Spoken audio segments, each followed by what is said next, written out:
All right, guys, we've got to say goodbye to the $16,500. Thank you very much for coming in. We look forward to your company next time, right here on The Chains.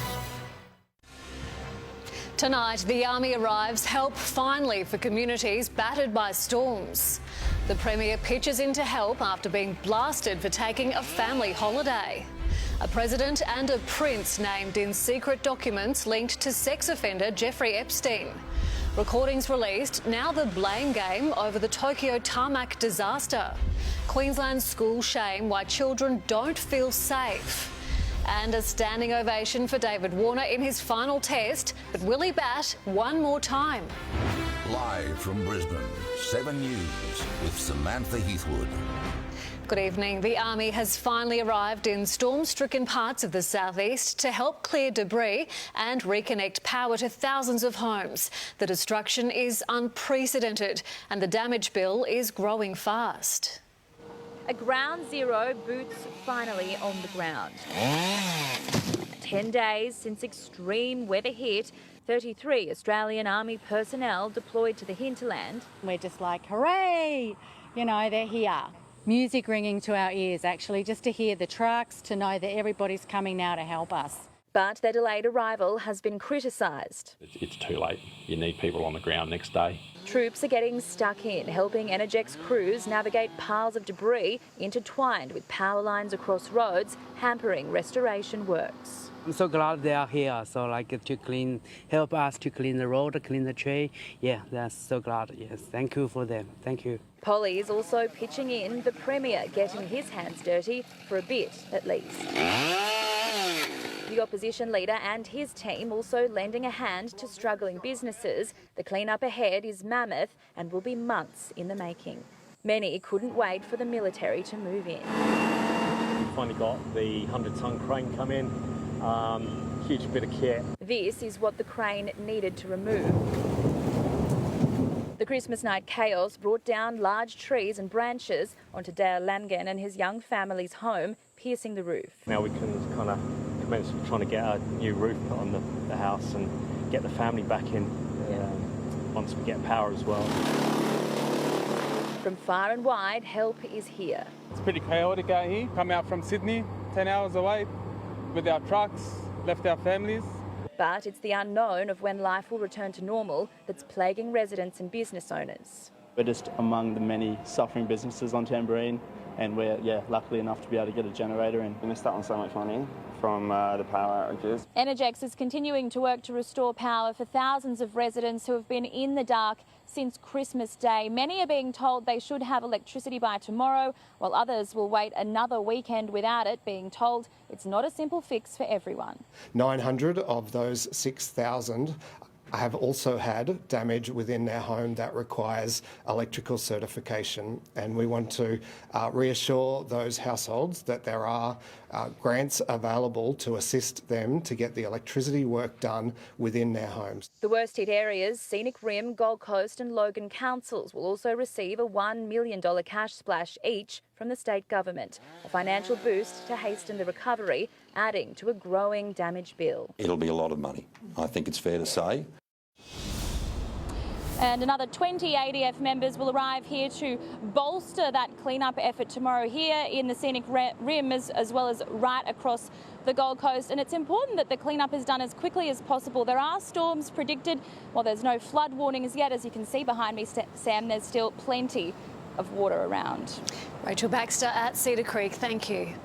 Well, the impact of the double weather disasters is widespread. Volunteers expect to be cleaning up the Gold Coast for at least the next month as residents count the costs.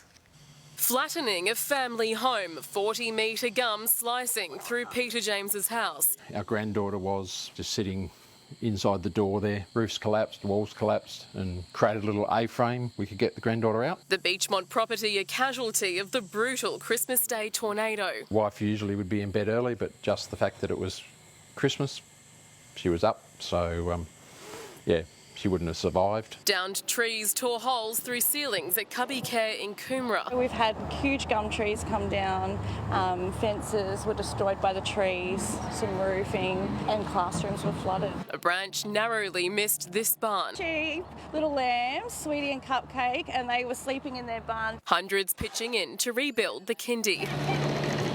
In some suburbs, almost every corner looks like this, and the recovery appears an endless mission. This will be a long clean-up. We're slated to do about 4 weeks. Charities have been recruited by Gold Coast City Council. This car was carried 2 kilometres, landing on the first hole of the Boomerang Farm Golf Club. When you look at the force of the water, it's like, wow, imagine getting caught in that. As the clean-up gets underway, cane paddocks are still underwater in Ormeau. Some supermarkets are waiting on milk deliveries from interstate. With supply chains cut, fridges are looking bare. But for tourism operators, the sun is shining again. All of the Gold Coast's famous beaches have now reopened after days of closures, and holidaymakers have returned in droves. We were quite worried and upset. We came so far, and if the weather is not good, then we won't be able to enjoy the beach. Now is the weather is perfect weather. We just had the confidence it's going to clear up. They'll continue to stay open over the next few days, which is good news. As the Gold Coast begins to rebuild. Jordan Bissell, 7 News. Let's go to Sam Payne now. Sam, tourism leaders are confident the industry will bounce back from this.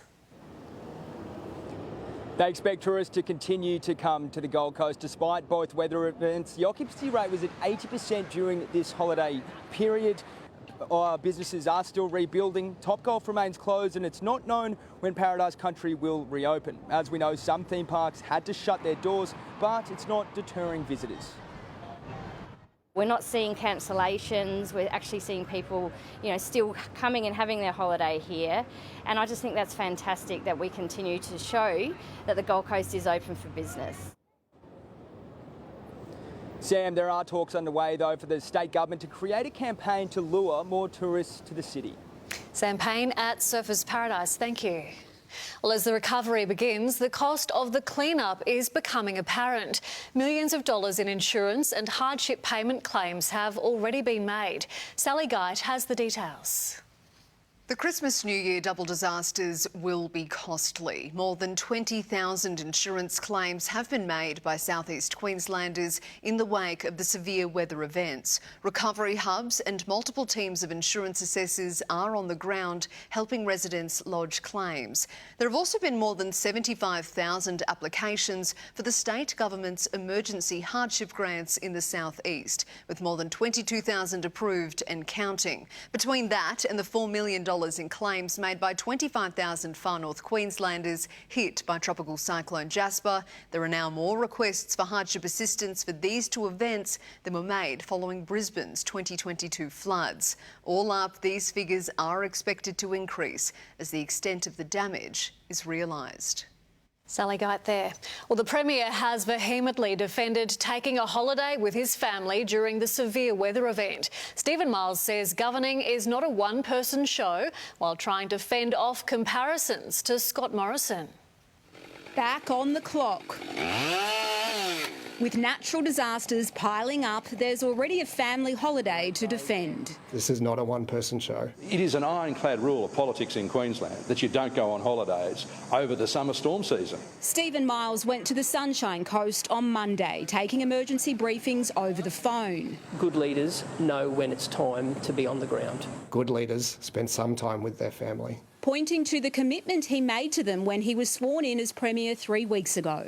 I am working hard every single day, but what you get with a leader who has a family is the need to balance that. He left them on Tuesday to see the devastation on the Gold Coast, and on a day off yesterday, he says he stayed in touch with his team. I was in constant contact throughout the day. But the opposition leader is calling it hypocrisy. He was the same person who led the charge against former Prime Minister Morrison, who took a holiday to Hawaii when bushfires raged in 2019. I'm in a caravan park on the Sunshine Coast, Lydia. I think it's a bit different. Stephen Miles says it'll be up to Queenslanders to judge whether he's got the balance right. And in an election year, he can count on that. I've been on the ground in Cairns in the states far north. And is heading back there tonight. Marlena Wapp, 7 News.